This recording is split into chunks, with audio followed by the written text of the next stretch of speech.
오늘부터 수많은 역경을 딛고 일어선 그 다윗의 일생을 살펴보기를 원합니다.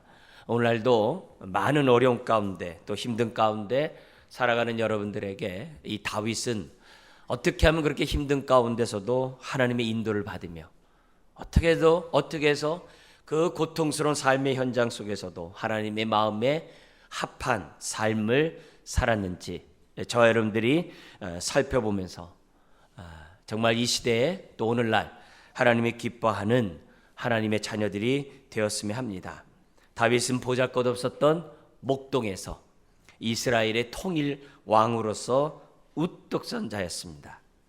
심지어는 하나님의 마음에 합한 자라는 칭호를 얻었고 예수님이 다윗의 후손으로 이 땅에 오시는 그런 영예를 얻었던 사람이 다윗입니다. 직장인의 시각에서 본다고 한다면 말단 직원으로 입사했던 다윗이 대기업의 최고 경영자가 되고 또 성공 신화를 이루었던 인물이었다는 거죠. 그렇기 때문에 이런 다윗의 치열한 삶의 현장 속에서도 하나님의 쓰임 받았던 다윗의 모습, 오늘 저와 여러분들이 주목하지 않을 수가 없습니다. 여러분, 하나님의 위대하심을 믿습니까? 그렇다면 하나님을 믿는 사람들 또한 위대한 삶을 살아갈 줄 믿으셔야 됩니다. 왜냐하면 하나님의 자녀들은 하나님을 닮기 때문이에요. 우리가 왜 사랑합니까? 사랑이신 하나님을 닮기 때문에. 왜 우리가 의롭고 공의로운 삶을 살려고 합니까? 하나님이 의롭고 공의롭기 때문에. 왜 우리가 맡은 일에 충성하고 맡은 일에 최선을 다하고 성실, 신실하려고 합니까? 하나님이 그렇기 때문입니다. 오늘 우리가 오늘부터 다윗의 일생을 살펴보면서 정말 이 시대에 비록 많은 역경들이 우리들 앞에 있지만 그런 가운데서 딛고 일어서는 저와 여러분들이 되었으면 좋겠습니다. 자, 그런 가운데 오늘은 그 첫 번째 시간으로 도대체 다윗은 어떤 사람이었기에 하나님 앞에 선택을 받고 쓰임을 받았는가 살펴보기를 원하는데요. 16장은 사무엘상 16장은 다윗이 사무엘을 통하여 기름 부음을 받은 왕으로서 정말 선택받은 이 사건이 기록되어 있습니다. 이스라엘의 초대 왕은 사울 왕이죠. 지금 다윗이 사무엘을 통해서 기름 부음을 받아 왕이 되는 그런 영예를 얻었지만 여전히 사무엘은 이스라엘의 왕이었고 이스라엘을 통치하고 있었다는 사실을 우리는 잊어서는 안 됩니다. 비록 오늘 다윗이 기름 부음을 받았지만 그가 이스라엘의 왕이 되기까지는 10여 년의 세월이 흘러야만 했습니다. 온갖 힘든 고통의 삶을 살아야만 했다는 거죠. 그렇지만 그때까지 사울 왕은 여전히 이스라엘을 통치하는 왕으로서 정말 사람들을 통치하고 있다는 사실을 우리는 잊어서는 안 됩니다. 사무엘상 15장에 보면 사울이 정말 하나님 앞에 버림받고 다윗이 하나님의 왕으로 쓰임받게 된 한 사건이 기록되어 있습니다. 거기 그동안의 16장까지 이전의 말씀을 보면 사울이 처음에는 겸손하고 정말 하나님의 뜻 가운데 살고자 했지만 곧 머지않아 교만해서 하나님의 말씀을 듣기보다는 자기 뜻대로 자기 기분대로 무엇보다도 백성들의 의견에 따라 하나님 말씀보다도 살아왔다는 것을 사무엘상 15장은 우리에게 가르쳐줍니다. 그래서 아말렉의 모든 짐승을 다 죽이라고 했음에도 불구하고 살찌고 기름진 것은 다 남겨두고 쓸모없는 것만 다 죽입니다.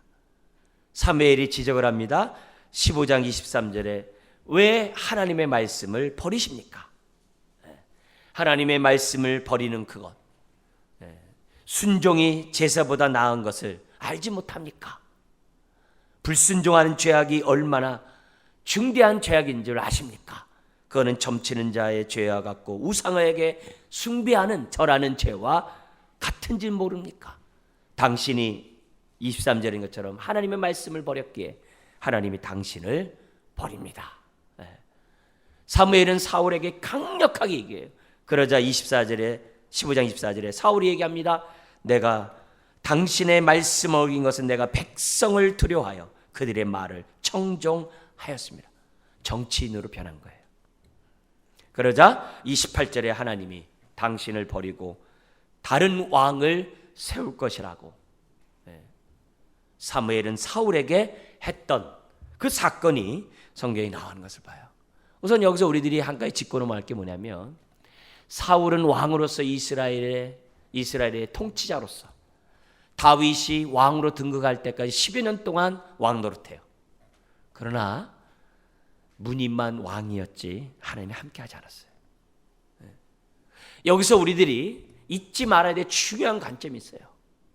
여러분, 목사가 목사로서의 직분을 갖고 있지만 무늬만 목사일 수 있다는 것을 잊어서는 안 돼요.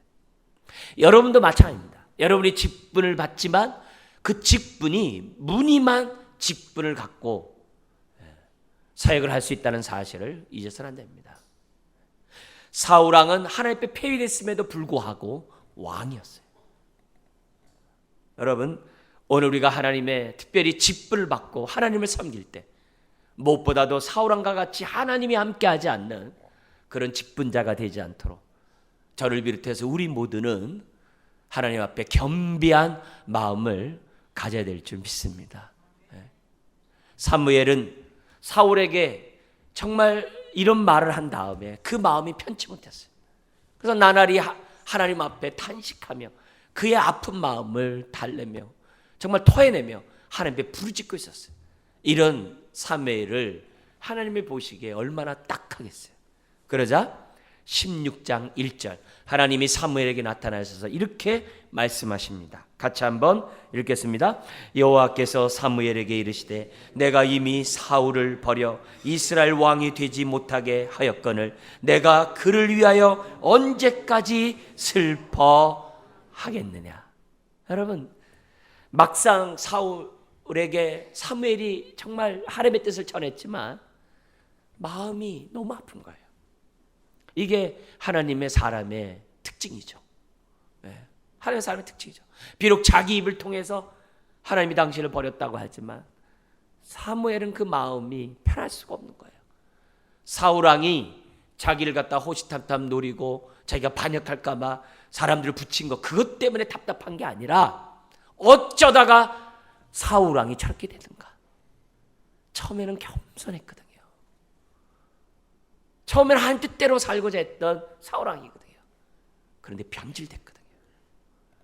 사람의 이 변질이 무섭잖아요. 끝물이 무섭잖아요. 끝까지 충성하는 게 이게 얼마나 힘든 겁니까? 사람들은 끝까지 성실하지 못하거든요. 사울 왕이 변질된 거예요. 그 모습 앞에 사무엘은 마음 앞에 했겠죠. 내가 조금이라도 사울 왕에게 도움이 됐었다면, 조금이라도 사울 왕을 잘 하나님의 말씀으로 양육했다면, 잘 가르쳤다면 그가 말씀을 쳐버리는 일이 없을 텐데 어쩌다가 하나님 음성보다 사람의 말을 더 두려워하는 자가 되었는고. 또 백성들이 왕을 세우자고 했을 때 내가 끝까지 반대했는데 어쩌자고 사울 왕을 기름 부어줘서 그 한 사람을 망하게 하는가. 더구나 왕을 세우는 것은 하나님이 사무엘에게 나를 버림이라고 하나님의 음성을 들었던 사무엘인데 여러 가지 많은 생각으로 인해 그리고 앞으로 이스라엘은 어떻게 될 것인가 정말 그 탄식하며 하나님 앞에 부르짖고 있는 그 사무엘에게 하나님이 나타나셔서 언제까지 슬퍼하겠느냐. 언제까지. 그러면서 이 사무엘의 이 마음을 하나님이 받으시고 그에게 뭐냐면 응답을 하세요. 뭐라고 말씀하냐면 16절 하반 1절 하반절 이렇게 얘기합니다. 너는 뿔에 기름을 채워 가지고 가라. 내가 너를 베들레헴 사람 이새에게로 보내리니 이는 내가 그의 아들 중에서 한 왕을 보았느니라. 할렐루야. 얼마나 놀라. 사무엘은 한 왕을 보지 못했어요. 이스라엘 민족을 바라볼 때 갑갑했어요. 그냥 더 답답했겠죠. 근데 하나님이 한 왕을 받다라. 아니 사울 왕을 선택할 때는 사람들이 다 나를 버려서 왕을 선택한 거라고 말씀하실 때는 언제고, 하나님이 지금 뭐예요? 왕직을 인정을 하는 거예요. 그러면서 뭐냐면 내가 이새의 집안에서 한 왕을 받다라고 얘기해요. 그러면서 뭐라고 얘기하냐면 3절에 이렇게 얘기합니다. 이새를 제사에 청하라. 내가 네게 행할 일을 가르치리니 내가 네게 알게 하는 자에게 누구를 위하여? 나를 위하여, 하나님을 위하여 기름을 부을지냐. 왕으로서의 기름을 부으라고 그래요. 중요한 건 이겁니다. 누구를 위하여 기름을 부어요? 하나님을 위하여. 우리가 착각하지 말할 것들이 있어요. 여러분, 목사가 목사의 직분을 받고 여러분이 여러분의 직분을 받은 것이 하나님을 위하여 직분을 받았다는 사실을 잊어서는 안 돼요. 그런데 잊어버려요. 그래서 내가 받은 그 직분에 대해서 소중함이 없어요. 그래서 삶이 어렵고 여러 가지 역경을 만날 때 그 사명을 감당하지 못해요. 아닙니다. 오늘 내가 받은 이 직분이 하나님을 위하여 직분을 받았다는 사실을 잊어서는 안 돼요. 시편 23편에 보면 여호와는 나의 목자시니라는 유명한 하나님에 대한 말씀이 있어요. 거기 보면은 하나님이 우리를 인도하시는데 누구를 위하여 인도하시느냐? 하나님의 의를 위하여 우리를 인도한대요. 여러분, 그 시각을, 그 관점을 잊으면 안 돼요. 그러므로 우리는 무엇을 하든지, 고린도전서 10장 같은 데 보면은 무엇을 먹든지 마시든지 누구를 위하여? 하나님의 영광을 위하여 하라. 하나님은 말씀합니다. 왕을 세우되 다른 사람이 아니라 하나님을 위하여. 그러면 사울 왕은 뭐예요? 하나님을 위한 것보다도 자기를 위하여 왕직을 했다는 것을 우리에게 보여주는 거예요. 그러므로 오늘 여기서 우리들이 알아야 될 것은 하나님은 너무 중요해요. 사무엘이 탄식하고 갈 바를 알지 못하고 하나님 앞에 정말 울부짖고 있을 때 하나님은 지금 사무엘도 모르는 한 사람 다윗을 이미 보고 있었다는 거예요. 그리고 그에게 뭐예요? 기름을 부으라고 하나님은 명령하셨던 거예요. 여러분, 이게 뭡니까? 우리는 하나님의 역사하심을 봐야 돼요. 어떤 역사하심이요? 사무엘이 봤을 때는요, 이스라엘이 끝난 거예요. 사무엘 입장에서 볼 때는 이스라엘 볼 때 갑갑한 거예요. 답답한 거예요. 이런 불순종한 이 백성들 앞에 하나님이 역사할 것이라고 하는 그런 기대를 가질 수 없는 상황이에요. 그런데 하나님은 뭐 하신 거예요? 나를 위하여 한 왕을 세우라고 그래요. 왕직을 인정하면서 한 사람을 지적하는 거예요. 여러분, 우리가 볼 때는 우리들의 시각으로 내 삶을 볼 때 많은 역경 앞에 설 때 우리는 낙심합니다. 좌절합니다. 포기합니다. 돌아섭니다. 그게 사람이에요. 우리들이에요. 근데 그때도 오늘 이 말씀을 기억해야 돼요. 뭐냐? 하나님은 여전히 일하시고 계신다. 할렐루야. 이스라엘 백성을 위하여 하나님 뭐 하고 있었어요? 여전히 일하고 계셨어요. 이 우주 만물을 보세요. 태양과 지구 이런 거 보세요. 공전과 자전이 정말 조화롭게 균형 있게 돌아가는 걸 보세요. 뭐예요? 하나님이 지금도 일하시고 있다는 거죠. 세상을도 역시 마찬가지입니다. 하나님이 여전히 일하고 계세요. 그래서 세상이 돌아가요. 세상만 그렇습니까? 우리의 삶 또한 하나님이 일하고 계세요. 하나님이 우리의 삶에 간섭하고 계세요. 여러분의 가정에, 심지어 우리 교회에도 하나님이 일하고 있다는 사실을 잊어서는 안 돼요. 이걸 알면 우리가 여러 역경을 만날 때 너무 탄식하거나 너무 좌절하거나 너무 시리에 빠지는 그런 행동을 멈출 수가 있어요. 멈출 수가 있어요. 왜요? 하나님이 여전히 일하시기 때문에, 내가 답답한 상황이지만 역사하기 때문에. 왜? 우리와 함께 하시니까. 그 주님을 우리가 바라보고 있다고 한다면 우리는 사무엘과 같이 언제까지 슬퍼하겠느냐라고, 우리는 정말 그런 말을 듣지 않을 수 있다는 거예요. 그러므로 내 삶의 상황이 있을 때 내 현실을 육신의 눈으로 보는 것이 아니라 하나님의 눈으로, 믿음의 눈으로 봐야 될 줄 믿습니다. 그럴 때 우리는 정말 언제까지 슬퍼하는 게 아니라 그 속에서 하나님의 일하심을 보는 거죠. 여러분, 이 세상이 얼마나 죄악이 관영합니까?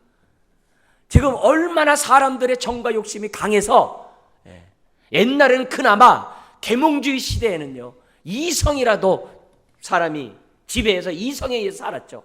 지금이 이성에 의해서 삽니까? 정반대, 사람들의 이 정과 욕심에, 감정에 의해서 살아가는 시대잖아요.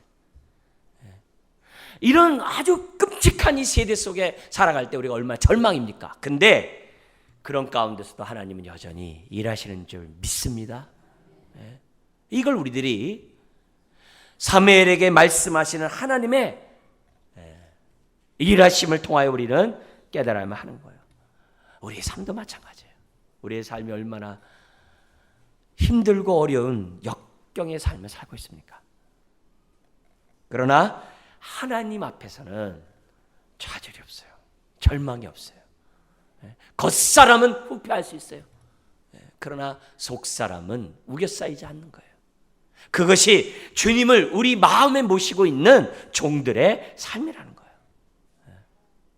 그래서 내 삶이 답답하고 내 삶의 앞일이 깜깜하더라도 절망할 필요가 없어요.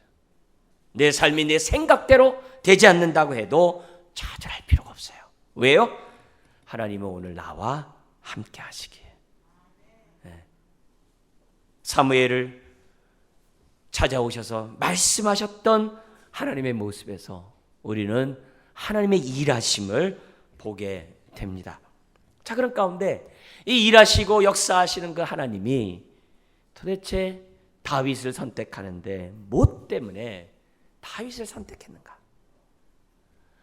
우리는 하나님의 그 선택하는 이 방식을 정말 우리는 다시 한번 귀그리고 오늘 주의 음성을 들어야 될 줄 믿습니다. 그러자 사무엘은 하나님의 뜻 가운데 이새의 가정을 불러서 함께 제사를 지냅니다. 그리고 식사를 하기 전에 사무엘은 이새에게 아들들을 보여달라고 얘기를 해요. 그러자 6절에 보니까 첫 아들이 딱 들어오는 거예요. 첫 아들이 들어오자마자 사무엘은 이런 느낌을 가졌어요. 6절 같이 한번 읽겠습니다. 그들이 오매 사무엘이 엘리압을 보고 마음에 이르기를 여호와의 기름 부으실 자가 과연 주님 앞에 있도다 하였더니, 사무엘이 장자를 딱 보자, 와, 이가 바로 왕이구나. 여러분, 사울왕은 다른 사람보다 머리 하나 더 컸다고 그래요. 기골이 장대했다는 거죠. 근데 이 엘리압 역시 기골이 장대했던 것 같아요. 그러니까 사울왕과 맞서 싸우려고 한다면은 그만한 용맹스러운 모습이 외적으로 갖춰야만 한다는 거죠. 나중에 이 골리앗과 싸울 때, 이 전쟁에 나왔을 때 이 큰아들과 그 새아들이 나가서 전쟁하는 거 보면 그만큼 용맹스러웠던 외모를 갖췄던 것 같아요. 사무엘이 보더라도 아하, 왕이다 할 정도로 뭐라고 얘기해요? 과연 주님 앞에 있도다 이렇게 생각했어요. 그러자 아마 기름을 부으려고 했겠죠. 그러자 7절에 하나님이 사무엘에게 즉각적으로 간섭하십니다. 한번 읽겠습니다. 여호와께서 사무엘에게 이르시되 그의 용모와 키를 보지 말라. 내가 이미 그를 버렸노라. 내가 보는 것은 사람과 같지 아니하니 사람은 외모를 보거니와 나 여호와는 중심을 보느니라 하시더라. 여러분, 외모를 보지 않고 중심을 본다는 얘기는 교회에서 얼마나 많이 들은 말씀입니까? 우리가 또 얼마나 많이 말을 합니까? 근데 사람이 외모로 사람 보지 않고 중심을 본다는 건요, 이거 거듭나지 않으면 안 됩니다. 더 나가서 성령 충만하지 않으면 안 됩니다. 안 됩니다. 여러분, 사무엘 선지자도 외모로 사랑을 받았어요. 사무엘이 누굽니까? 말씀이 하나도 땅에 떨어지지 않았던 선지자예요. 이스라엘 역사 가운데 그렇게 하나님을 기쁘게 했던 선지자가 없어요. 그랬던 사무엘도 어떻게 돼요? 사무엘도 사람 외모로 봤어요. 여기서 우리가 또 한 가지 알아야 할 것이 뭐냐면, 내가 어떤 일을 결정할 때 너무 슬퍼하거나 너무 감정에 빠져 있으면 우리가 착각할 수 있다는 사실을 잊어서는 안 돼요. 되게 많은 사람들이 어떤 일을 결정할 때 어떤 때 결정해요? 급별한 상황에서 사람들이 결정을 해요. 너무나도 힘든 상황 가운데 하는 그 결정들은요, 객관성이 떨어져요. 객관성이 떨어져요. 사무엘의 그 마음은 뭐예요? 여전히 슬픔으로 가득 차 있고 사울왕의 그런 모습으로 가득 차 있는 상황이었기 때문에 사울왕과 견줄 만한 사람에게 마음이 꽂혔던 거예요. 그렇기 때문에 우리나라에 3-4번이 있어요. 기도하는 거 놓고 또 기도해봐야 돼요. 이게 내가 외모로, 육신으로 이 문제를 선택했는지, 결정했는지, 영으로 내가 결정했는지 생각해야 돼요. 그렇지 않으면 내가 바라는 것을 선택하게 돼 있어요. 내가 원하는 것을 선택하게 돼 있어요. 내가 기대하는 것에 사람은 선택할 수 있어요. 기도를 많이 해보세요. 자기가 이미지를 딱 만들어 놓고 그것을 선택하게 돼 있어요. 사람들은. 그런 의미에서 하나님은 우리에게 경종을 딱 일으키는 거예요. 사무엘도 봐라, 사람을 외모로 취하지 않았느냐. 그러면서 하나님이 말하는 겁니다. 나는 사람을 외모로 보지 않고 중심을 보내라. 사도 바울이 고린도 교회를 향하여 무슨 얘기하냐면, 예수 안에 있는 자는 새로운 피조물이다 하면서 뭐라고 얘기하냐면, 나는 사람을 알되 육체대로 알지 않겠노라. 이 말은 무슨 말이에요? 사도 바울도 과거에는 사람을 뭐로 알았다는 거예요? 육체대로, 외모로 알았다는 거예요. 그가 학벌이 어쨌니, 그가 소유가 어쨌니, 지위가 어쨌니, 외모가 어쨌니, 다 외적으로 사람들을 다 봤다는 거예요. 다 봤다는 거예요. 그만큼 사람들은 외모로 사람을 취할 수밖에 없는 것이 나라는 거예요. 그래서 애당초 저와 여러분들은요, 애당초 겸손하게 나가는 게 좋아요. 뭐냐면 항상 내가 처음에 선택하는 것은 외모로 취할 가능성이 있다는 것을 미리 아는 게 지혜로워요. 지혜로워요. 하나님은 기름을 부으려고 하는 그 사무엘에게 말합니다. 나는 외모로 사람을 취하지 않고 중심으로 본다. 오늘 중심을 보시는 이 하나님에 대해서 똑바로 아셔야 돼요. 우리가 이런 하나님을 할 때 기본적으로 두 가지를 할 수 있게 돼요. 가장 기본적인 두 가지를 할 수 있는데, 첫째는 뭐냐면 하나님 앞에 외식적이고 형식적인 행동 안 해요. 하나님 앞에 이렇게 잘 보이려고 하지 않아요. 왜 사람이 외식적으로 행동합니까? 하나님 눈보다 사람 눈을 의식하기 때문에, 하나님보다 사람으로부터 더 인정받고자 하기 때문에 사람은 외식적으로 해요. 산상수훈이 뭐예요? 금식하고 기도하고 구제하고 그 모든 게 얼마나 소중해요. 근데 외식으로 기도하고 외식으로 금식하고 외식으로 구제하는 거 소용없다 이게. 아무리 선지자 노릇하고 귀신을 쫓아나고 능력을 행해도 천국에 못 간다 이게. 왜요? 중심을 보시는 하나님을 망각했기 때문에. 중심을 보시는 하나님을 알면 골방에서도 하나님의 임재를 느껴요. 역경 속에서도 임재를 느껴요. 좌절할 수 있는 상황에서도 함께 하심을 느껴요. 두 번째, 중심을 보시는 하나님을 알면 어떤 행동이 아니면 내 신앙은요, 역경 앞에서도 흔들리지 않아요. 흔들리지 않아요. 왜요? 중심을 보시는 하나님이 나를 알아요. 나를 알아요. 남들이 나를 오해해도 하나님은 내 마음 알아요. 남들이 나에게 손가락질해도 하나님은 나를 알아요. 나의 정말 신실한 마음을 하나님은 알아요. 누구보다 나를 아신다는 확신이 있기 때문에 흔들리지 않아요. 흔들리지 않아요. 중심을 보시는 하나님을 믿기 때문에 흔들리지 않아요. 왜 예수님을 따랐던 수없이 많은 순교자들이 순교를 당하는 그 현실 속에서도 좁은 길 갑니까? 사도 바울같이 조롱과 조소와 매맞음과 강도를 만한가 많은 사람들에게 그렇게 고통을 당했음에도 불구하고 사도 바울이 끝까지 믿음의 길을 갑니까? 하나님이 자기를 아신다는 확신이 있었기 때문에. 여러분, 하나님보다 사람이 보이고 사람에게 인정받으려는 순간 시험 듭니다. 역경 앞에 넘어질 수밖에 없습니다. 그러나 오늘 중심을 보시는 이 하나님을 우리가 알면, 제대로 알면 우리는 하나님 앞에 외식적으로 행하거나 역경 앞에서 우리들이 막 흔들리거나 이런 걸 하지 않게 돼요. 오늘 중심을 보시는 하나님이 나를 볼 때 뭐라고 얘기하는가? 한번 보세요. 나는 역경 앞에 흔들리고 있는가? 내 모습을 보면서 외식하고 있는 나의 모습은 없는가? 한번 중심을 보시는 하나님 앞에 내 모습을 봐야 하는 거죠. 여러분, 중심을 보는 하나님을 알면요, 어느 정도까지 우리에게 유익하냐면 예배를 드릴 때도요 당당해요. 에베소서 3장 12절이나 히브리서 4장 14절 16절이 그 얘기를 하는 거예요. 하나님 앞에 나올 때 당당하게 기쁨으로 주 앞에 나온다. 어떻게 그럴 수 있어요? 흠 많고 점 많고 정말 하나님이 보시기에 부족하기 짝이 없는 우리 자신이 어떻게 그렇게 당당히 나갈 수 있어요? 중심을 보시는 하나님이기 때문에 당당히 나가요. 왜요? 그 하나님 앞에 내가 약한 거 잘 알아요. 내가 육신의 정욕과 안목적인 이세의 자랑이 있는 거 잘 알아요. 그럼에도 불구하고 나를 탕자처럼 안아주시고, 그럼에도 불구하고 나를 사랑하시고, 그럼에도 불구하고 나를 이뻐하신다는 사실을 내가 알아요. 더구나 예수의 피를 의지하고 믿음으로 나오면 하나님이 기뻐한다는 것을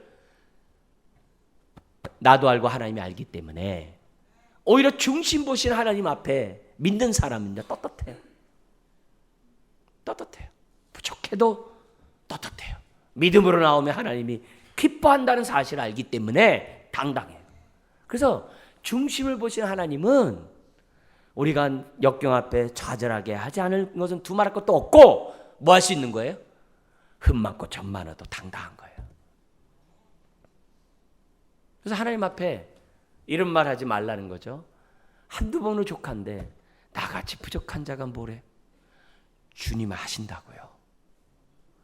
자꾸 그러면서 거기에 빠지면 그는 하나님의 마음을 기쁘게 하는 자가 아니에요. 오히려 그 순간에서 내가 어떻게 행동하는 것을 하나님이 기뻐하는지를 생각하고 역경을 딛고 저와 여러분들이 일어서야만 한다는 겁니다. 하나님은 외모로 보지 아니하고 중심을 보세요. 오늘도 나의 연약함을 보시기 때문에 오늘 예배 드릴 때 은혜가 되는 거예요. 부족함을 보시기 때문에 오늘 이 자리에 어떻게 돼요? 주님의 십자가를 의지하면서 예배를 드리는 거예요. 여러분, 우리가 어떤 막 이렇게 능력 있고 막 모든 것이 막 화려하게 준비된 가운데 우리가 막 하나님을 섬겨야지만 하나님 받으시나요?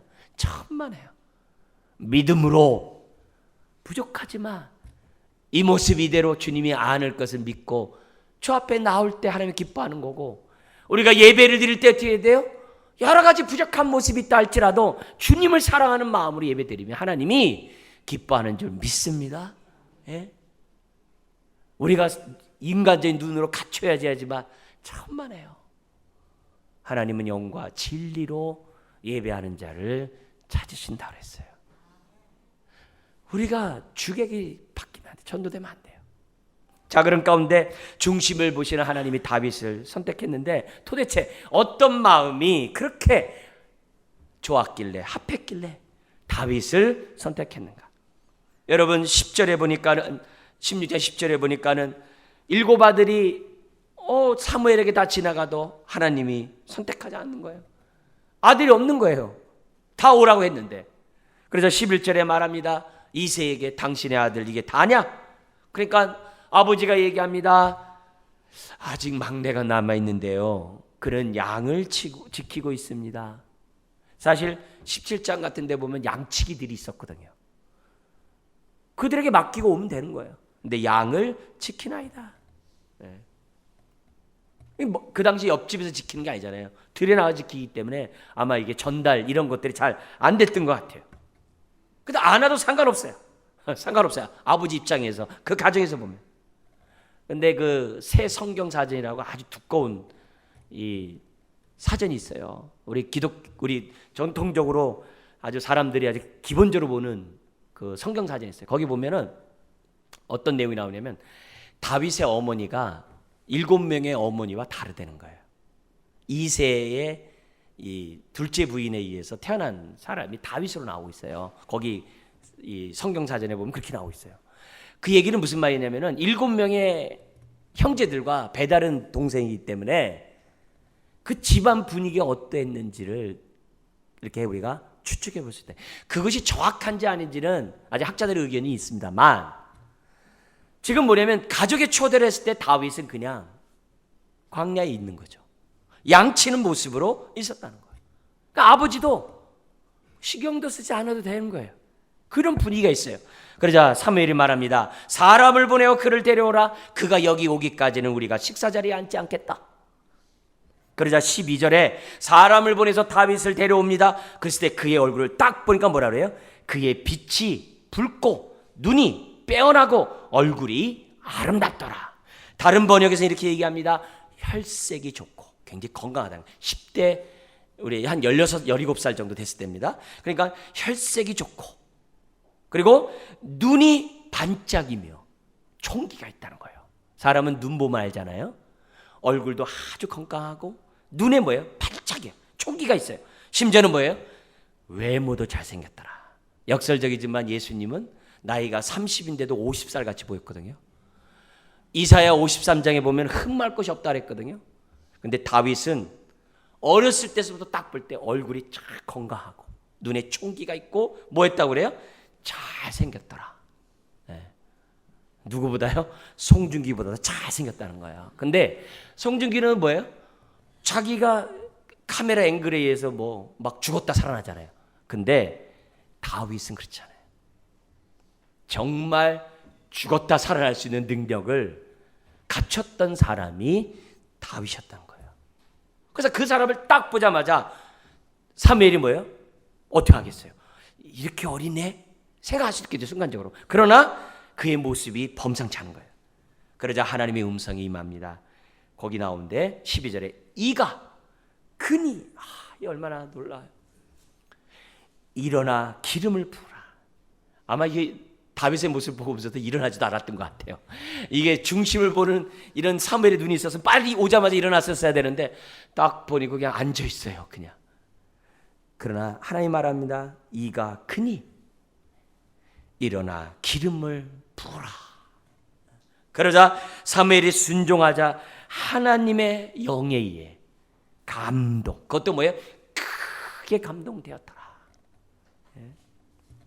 우리는 여기서 우리들이 오늘 본문뿐만 아니라 다윗의 일생을 가만히 보면 일관되게 흐르는 다윗의 한 성품이 있어요. 인품이 있어요. 일관되게 흐르는 그 성품이 뭐냐? 우리는 그 성품을 보면서 이래서 하나님이 다윗에게 주목했구나. 그걸 깨달아요. 그 일관된 인품, 성품이 뭐냐? 다른 게 아니라 그 가운데 하나 볼 수 있는데 양을 지키고 있었다는 거예요. 그 얘기가 앞으로 17장부터 끝까지 전개되면서 어떻게 이루어지냐면 성실함으로, 충직스러움으로, 맡은 자의 구할 것은 충성이라고 했던 것처럼 그 신실함으로 반영되는 거예요. 가끔 우리 자매들이나 우리 어르신들 저보고 얘기해요. 배우자를 선택할 때 어떤 사람 선택해야 돼요? 그래요. 전 두 말 않고 얘기를 해요. 네. 얼마나 신실하냐. 저 그 얘기를 많이 해요. 좀 더 구체적으로 얘기해 주세요. 그러면 제가 얘기하는데 그건 다음에 얘기하기로 하고, 뭐냐면 이 성실한 얘기를 갖다가 항상 얘기를 해요. 왜요? 성실함은 배워서 되는 게 아니에요. 성실함은 갑자기 마음먹는다고 되는 게 아니에요. 성실함은 그 사람의 인격이에요. 하루아침에 되는 게 아니에요. 주를 경외하며 주님을 닮아가는 자가 갖는 것이 성실함이에요. 신실함이에요. 충성스러움이에요. 그래서 우리는 하나님이 다윗을 선택한 그 이유 가운데 하나가 그의 인품에 있었다는 사실을 우리는 주목해야만 한다는 거예요. 지금 다윗은 어떤 상황이에요? 사무엘의 초대에도 응하지 못하는 그런 가운데 있는 다윗이에요. 그러나 그럼에도 불구하고 그는 어떻게 돼요? 신실하게 맡은 양치기를 감당했다는 것을 우리들에게 가르쳐줘요. 어떻게 보면 다윗은 형들에게 존재감이 없는 사람이었어요. 우리는 그걸 어디서 또 느끼냐면 사무엘상 17장 15절을 한번 보겠습니다. 거기 보면 다윗의 형들이 골리앗과 지금 전쟁에 대치하고 있는 그 전쟁에 찾아온 다윗에게 한 말이 이런 말이 있어요. 15절입니다. 같이 한번 읽겠습니다. 다윗은 사울에게 왕래하며 베들레헴에서 그의 아버지의 양을 칠 때라. 여러분, 다윗이 어떻게 하고 있냐면 지금 뭐냐면 성령의 감동, 기름 부음을 하셔서 성령이 감동되었잖아요. 근데 다윗의 모습이 사람들에게 소문이 나기 시작하는 거예요. 어느 정도까지 소문이 났냐면은 사울왕이 악령에 들려가지고 번뇌하며 괴로워하고 있을 때 다윗이라는 이 어린애가 수금을 타고 왕과 함께 있으면 왕이 치유받겠다라고 하는 얘기를 들을 정도로 소문이 나요. 그래서 거기 16장 14절에서 23절에 보면 사울왕 곁에서 뭐하고 있었어요? 악사했다. 음악 치료사를 했다고. 음악 치료를 할 때마다 사울왕이 어떻게 돼요? 상쾌해졌다고 그래요. 악귀를 쫓아낼 수 있는 능력이 다윗에게 있는 거죠. 자, 근데 다윗이 악귀를 쫓을 수 있을 정도가 중요한 게 아니라 사울왕을 보필하는 직분을 받았잖아요. 그러면 10대 정도 되면 어떻게 행동할까요? 오늘 17장 15절과 말씀을 보면 뭐 했다는 거예요? 왕의 사울왕 옆에서 일을 보다가 퇴근하면 집으로 가지 않고 어디로 갔다는 얘기예요? 양 치는 곳으로 다윗이 퇴근했다는 거예요. 그리고 양들과 함께 밤을 지새면서 양을 지켰다는 거예요. 오늘날로 말하면 두 가지 직업을 갖고 있는 거예요.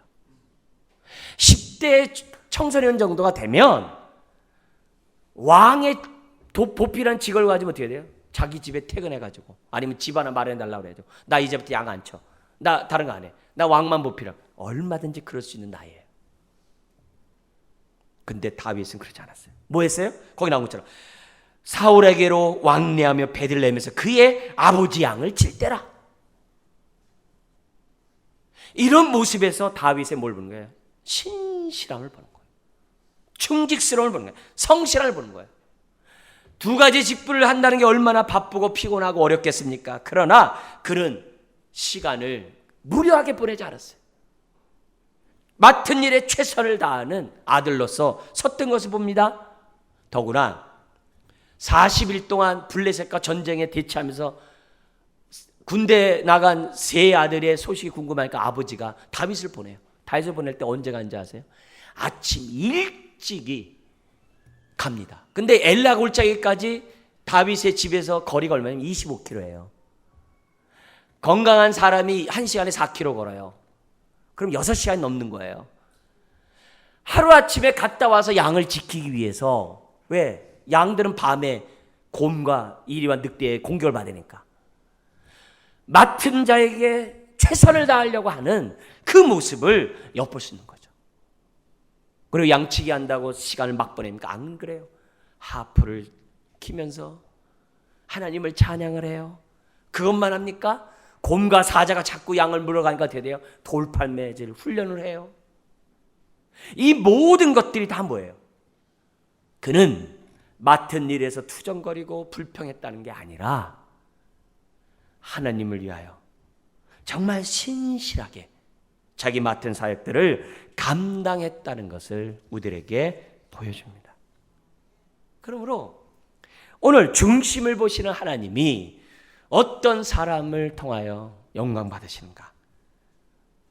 그게 아니라 신실함 가운데 성실함으로 맡은 일에 충성하는 하나님의 자녀.